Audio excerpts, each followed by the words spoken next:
welcome back. Every day, UK TV, we strive to bring you stories of resilience, hope, and the extraordinary human right violation. But today, we journey into a darker reality.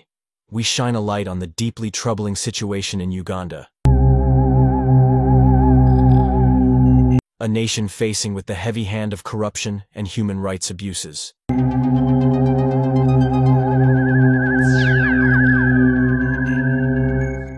Imagine a place where those in power, entrusted to serve, instead exploit and steal from their own people. Imagine a government that silences opposition with brute force.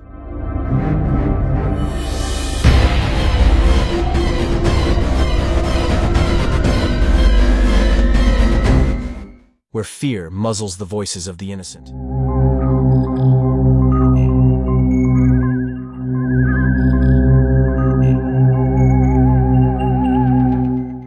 This is the heartbreaking reality for millions in Uganda today.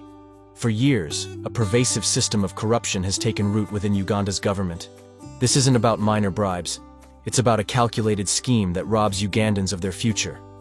We're talking about millions of dollars, meant for essential services like healthcare, infrastructure, and education, vanishing into the pockets of a select few, like Anita Amongo and others.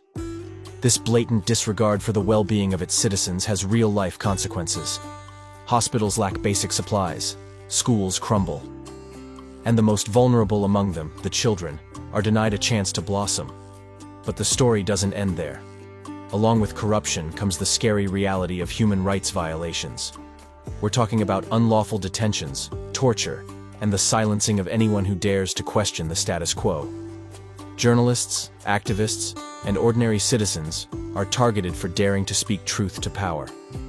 Imagine living under a regime where expressing your opinion or demanding accountability could land you in jail, or worse. The weight of these injustices is heavy, but I believe in the power of shining a light on darkness. By understanding the depth of this crisis, we can start to envision a different path for Uganda, a path towards justice, accountability, and a brighter future for all. Stay with us as we delve deeper into this critical issue, Faces of Corruption, Uganda's Shame. Now, I want to introduce you to the faces behind this systemic corruption in Uganda. These are not shadowy figures operating in the dark. These are high-ranking officials, individuals entrusted with power and authority. Let's step back a little and we start with General Kale Kayihura, the former Inspector General of Police. Kayihura, once one of the most powerful figures in Uganda, stands accused of overseeing a reign of terror and corruption within the police force. Under his watch, torture and illegal detentions became commonplace, silencing dissent and terrorizing communities. Our teller said Kayihura killed uncounted Ugandans, some are documented, some are not. Next, we have Sam Kutesa, a seasoned politician who served as Uganda's foreign minister. Kutesa is accused of accepting bribes and engaging in money laundering, using his position to enrich himself at the expense of his own nation. These are not mere allegations. These are serious accusations backed by credible evidence, painting a grim picture of greed and abuse of power at the highest levels of government. Then there's Peter Lokeras, a long-serving minister in Uganda's government. Lokeras is accused of embezzling millions of dollars meant for refugee aid, diverting funds intended for the most vulnerable into his own pockets. Imagine the audacity of stealing from those who have already lost everything. It's a shocking betrayal of trust that speaks volumes about the deeply rooted culture of impunity within Uganda's political elite and government, and those who pretend to in opposition. These are just 3 examples, but they represent a pattern of behavior that has become all too familiar in Uganda. These individuals, driven by greed and a thirst for power, have betrayed the trust of their people and undermined the very fabric of their nation. Their actions have real-world consequences, perpetuating poverty, instability, and suffering on a massive scale. The cost of apathy. Uganda's broken dreams. What happens when corruption and human rights abuses become the norm? What is the human cost of this unchecked greed and brutality? The answer, my friends, is a slow and agonizing erosion of hope.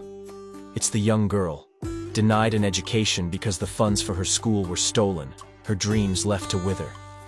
It's the young entrepreneur, his business crippled by demands for bribes, high taxes, his potential stifled by a system rigged against him. It's the families torn apart by violence and intimidation, living in fear of a government that should be protecting them. Corruption steals more than just money. It steals futures. It creates a climate of fear and distrust, where justice is a distant dream and accountability is non-existent. This culture of impunity sends a dangerous message that those in power are above the law and that the voices of the people don't matter. Imagine the despair of knowing that your government, instead of being a source of hope and support, is the very entity holding you back. But the impact extends far beyond individual suffering. This rampant corruption and disregard for human rights have a devastating effect on Uganda's democracy. When those in power can act with impunity, when opposition is silenced and elections are rigged, the very foundation of a free and just society crumbles. It creates a nasty cycle of poverty, instability, and repression, trapping the nation in a downward spiral. We must not, turn a blind eye to this crisis. The people of Uganda deserve better. They deserve a government that is accountable to them, a government that respects their rights and prioritizes their well-being. This is not just about Uganda. It's about upholding the universal values of justice, freedom, and human dignity. It's about standing up for what is right, even when it's difficult. A call to action, breaking the chains of impunity. So, what can be done? How do we combat this deeply entrenched culture of corruption and human rights abuses in Uganda? The answer, my friends, lies in collective action. We must break the silence, amplify the voices of the brave Ugandans fighting for change, and hold those in power accountable for their actions. One powerful tool at our disposal is the power of sanctions. In December 2021, the United States government took a bold step by imposing visa restrictions on certain Ugandan officials involved in undermining the democratic process, engaging in significant corruption, or being responsible for, or complicit in, or engaging in, the direct or indirect suppression of human rights in Uganda. As we speak now, US again has announced sanctions against 5 current and former Ugandan officials due to their involvement in significant corruption and gross violations of human rights. This action was revealed by Department spokesperson Matthew Miller, showing the US commitment to addressing corruption and human rights abuses globally. Among those sanctioned is Anita Among, Speaker of Uganda's Parliament, who has been designated for her involvement in significant corruption linked to her leadership role. Former Minister of Karamoja Affairs Mary Goretti Kitutu, former Minister of State for Karamoja Affairs Agnes Nundutu, and Minister of State for Finance Amos Lugalobi have also been designated for their misuse of public resources and diversion of materials intended for Uganda's most vulnerable communities. The officials are accused of abusing their positions for personal gain at the expense of the Ugandan people. Additionally, Peter Elwelu, former Deputy Chief of the Uganda People's Defense Forces, UPDF, has been sanctioned for his role in gross human rights violations. Elwelu is specifically implicated in extrajudicial killings carried out by the UPDF under his command. As a result of these actions, the designated officials and their immediate family members are now generally ineligible for entry into the United States. The sanctions also extend to the spouses of the designated Ugandan officials. Those affected are Moses Magogo Hasim, spouse of Anita Among, Michael George Kitutu, spouse of Mary Goretti Kitutu, and Evelyn Nakimera, spouse of Amos Lugalobi. They are also generally ineligible for entry into the United States as part of the sanctions. These sanctions are not about punishing Uganda. They are about targeting the individuals who are perpetuating this system of abuse.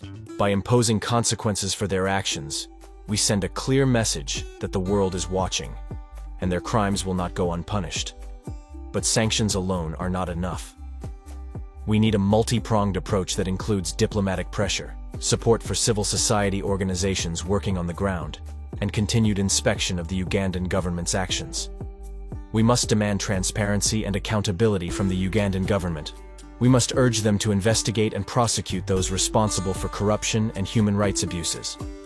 And we must support the brave journalists, activists, and human rights defenders who are risking their lives to expose the truth. Their voices are our most powerful weapon in the fight for justice, our teller added. This is not just the responsibility of governments or international organizations. It's a call to action for each and every one of us. We can all play a role in creating a brighter future for a new Uganda. Global action, local impact. Now, some might ask, why should we care what happens in a country thousands of miles away? The answer is simple. Injustice anywhere is a threat to justice everywhere. What happens in Uganda doesn't stay in Uganda. Corruption, human rights abuses, and the erosion of democratic values have a ripple effect, destabilizing entire regions and creating breeding grounds for extremism and conflict. Furthermore, standing with the people of Uganda is not just a moral imperative, it's also in our own self-interest. Uganda must repossess its Pearl of Africa. In our next stories, we shall try to deep more to bring you stories about torture chambers and prisons. Don't miss